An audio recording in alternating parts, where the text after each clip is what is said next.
اور آج پھر ایک ایسی بدقسمت کہانی کے ساتھ جو کہ پاکستان میں، جس کو کہ میں تنزن نہیں کہتا، میں پوری ایمانداری سے کہتا ہوں کہ ایسا ملک جو کہ اللہ کے نام پہ لیا گیا، جس کے نعرے کے اندر لا الہ الا اللہ کہا گیا، اور جس کی کانسٹیٹیوشن میں یہ لکھا گیا کہ اس کے اوپر قرآن اور جو حدیث ہے وہ اس پہ اس کا شیڈو کریں گے، یعنی کہ اس کے اوپر امبریلا کریں گے۔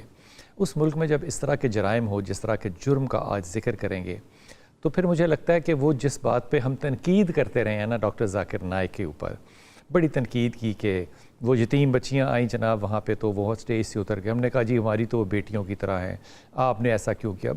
آپ کی رائے بھی ٹھیک ہو سکتی ہے، لیکن محرم رشتے جہاں پہ خطرے میں پڑ جائیں تو وہاں پہ آپ کس قدر کو، یعنی کہ کس ویلیو کو اپلائی کریں گے معاشرے میں کہ معاشرہ ایک زندہ سانس لیتا ہوا آپ کو نظر آئے، جہاں پہ ماں کا تقدس نہ ہو، بہن جو ہے وہ آپ سے محفوظ نہ ہو، جہاں پہ بھابھی جو ہے وہ آپ سے محفوظ نہ ہو۔ چلو آپ کہیں گے جی بھابھی کو تو وہاں ہونا نہیں چاہیے تھا، بڑے ایسے ذہن ہے نا جو کہ اس طرح کی بات کریں۔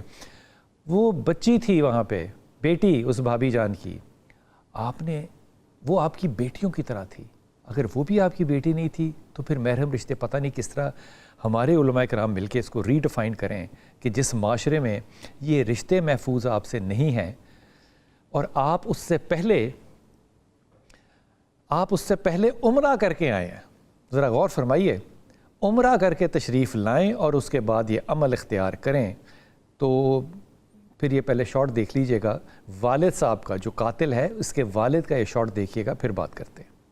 گھر پہ نہیں تھا، اپنی بڑی بیٹی کو چھوڑنے گیا گھر پہ، چھوٹا بیٹا بھی وہیں تھا، بڑا بیٹا بھی وہیں تھا۔ میں ادھر آ گیا، 2:30 بج رہے تھے، 2:45 2:30 بج رہے تھے، میں دروازہ بجا رہا ہوں، کوئی کھول نہیں رہا، تو لوک تھا، چابی تھی میرے پاس، کھول کے میں اندر آ گیا۔ میں نے دیکھا تو میری بیٹی پڑی ہوئی ہے۔ چھوٹے بیٹے کو فون کیا، میں نے جلدی آ جا علی جیسے آیا، بولا، میں نے بولا علی یہ دیکھ کیا ہو گیا؟ بولا پپا یہ کیا ہو گیا؟ میں نے پتہ نہیں۔ میں نے دیکھ تیری ماں کو ڈھونڈ، سمجھے؟ تو اس کی ماں کو ڈھونڈنے سامنے گیا تو سامنے اس کی بیوی پڑی ہوئی ہے۔ میں نے ابھی تیری ماں کو ڈھونڈا، ماں ادھر پڑی ہوئی ہے۔ پھر ہم نے چھوٹی ایک بچی بھی تھی ہماری، بچی پھر باہر گیلری میں پڑی ہوئی ہے۔ اگر میں اس شخص کے بیان پہ شک کروں تو میں اس کی 2 چیزوں پہ شک کروں گا، پوچھیں گے تو ظاہر ہے رباب سے جو کہ ماہر قانون ہے، لیکن اس کے چہرے کا اور اس کے لہجے کا جو سکون تھا وہ مجھے بہت بڑا کوسچن مارک لگتا ہے۔ جس کی بیوی، جس کی بیٹی، جس کی بہو کی بچی سب قتل ہو چکے ہوں، اور وہ اس قتل کے خون میں، بکرے کا خون انسان دیکھے نا تو انسان پاگل ہو جاتا ہے، نہیں دیکھا جاتا، یقین کیجئے، وہ اتنے سکون سے جب بات کر رہا ہے۔ اور پھر دوسری بات، اگر میرے پاس، میں اپنے گھر گیا ہوں اور میرے پاس میرے گھر کے دروازے کی چابی ہے تو میں دروازے نوک کیوں کروں گا؟ میں چابی لگاؤں گا اور اندر جاؤں گا، میں کیوں انتظار کروں گا کہ مجھے کوئی باہر سے آ کے یا اندر سے آ کے جو ہے وہ دروازہ کھولے؟ اس موضوع پہ بات کریں گے اور ہمارے ساتھ انتہائی محترم رباب سلمان ہے۔ السلام علیکم رباب، خیریت سے بیٹا؟ جی اب یہاں پہ اگر والد نے FIR میں اپنے بچوں کو، مقدمے میں مدعی نے اپنے بچوں کو نامزد ہی نہیں کیا، تو اب آگے قانون میں مستقبل کیا ہوگا؟ کیونکہ اس میں جو ہے بلال کا اپنا کنفیشن ہے، وہ اس کا سارا ایڈمیشن آ رہا ہے اور وہ سارے فیکٹس خود بتا رہا ہے، تو مدعی کے جو ہے ان کو نامزد کرنے نہ کرنے سے کوئی فرق نہیں پڑتا، بیکاز جب آپ اپنی جرم کو خود مان لیتے ہیں تو پھر، کیونکہ اسٹیٹ جو ہے وہ آپ کے اگینسٹ یہاں پر جو ہے وہ فائٹ کر رہی ہوتی ہے، تو جب اسٹیٹ فائٹ کر رہی ہوتی ہے تو اسٹیٹ اٹ سیلف خود بھی مدعی ہوتی ہے، تو وہاں پہ جب کنفیشن آ گیا تو اس کا مطلب ہے کہ ملزم اور اسٹیٹ کے بیچ میں بات FIR چینج بھی ہو سکتی ہے یا ایڈیشن بھی ہو سکتی ہے؟ ہاں بالکل ہو سکتی ہے، اس کے اندر جو ہے وہ چارجز جو ہیں وہ اگر اس کیس کو والد صاحب فالو ہی نہ کریں تو کیا ہوگا؟ تو کوئی فرق نہیں پڑتا، state would follow it, state follow کرے گی؟ جی بالکل کرے گی۔ کب تک؟ ٹل دا اینڈ، اس کے ڈیسیژن تک۔ کیا اس کے والد اپنے بیٹے کی ڈیفنس میں جا سکتے ہیں؟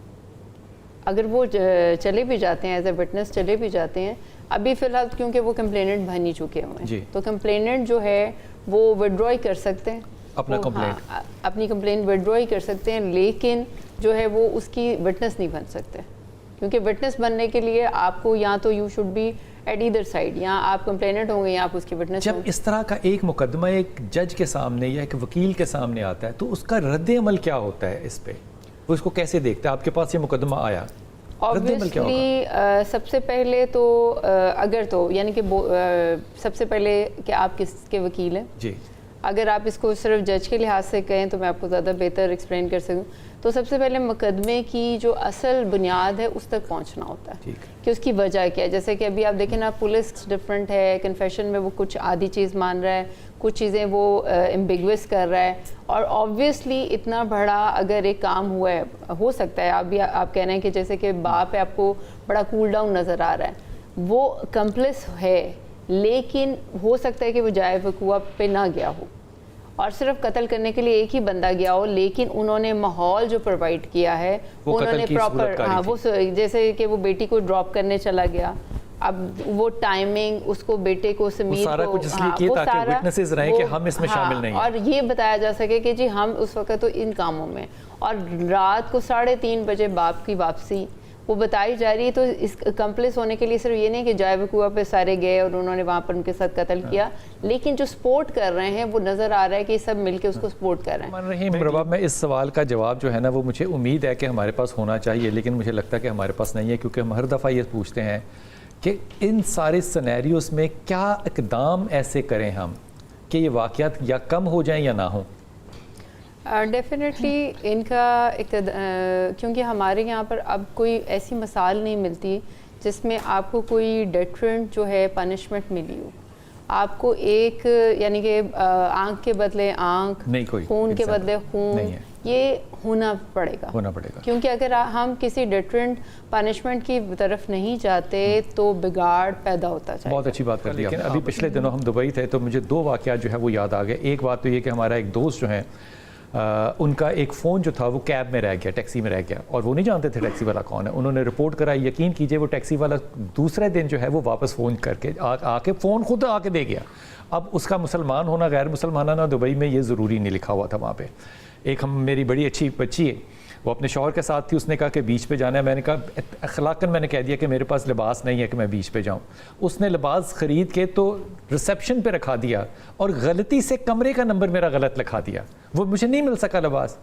مجھے وہ لباس ہوٹل والوں نے میرے پاسپورٹ سے میرا ایڈریس کاپی کر کے اس کو ٹریس کر کے اس کے بعد مجھے ایک کوریئر کے تھرو پاکستان میں میرا وہ لباس مجھے واپس بھجوا دیا کہ جناب آپ یہ ہوٹل میں چھوڑ گئے تھے, آپ یہ لے لیں. مجھے نہیں پتا کہ وہاں بھی ہماری میڈیا پہ یہ ایمانداری کی ڈسکشنز ہوتی ہوں گی, لیکن دبئی میں یہ کوئی کام جو ہم کرتے ہیں اور جسٹیفائی کرنے کی کوشش کرتے ہیں کہ وہ کر کے دیکھے, پھر آپ کو پتہ چلے گا کہ جب سزا ملتی ہے نا تو وہ چوراہے میں ملتی ہے جیسے سعودی عرب میں ہے.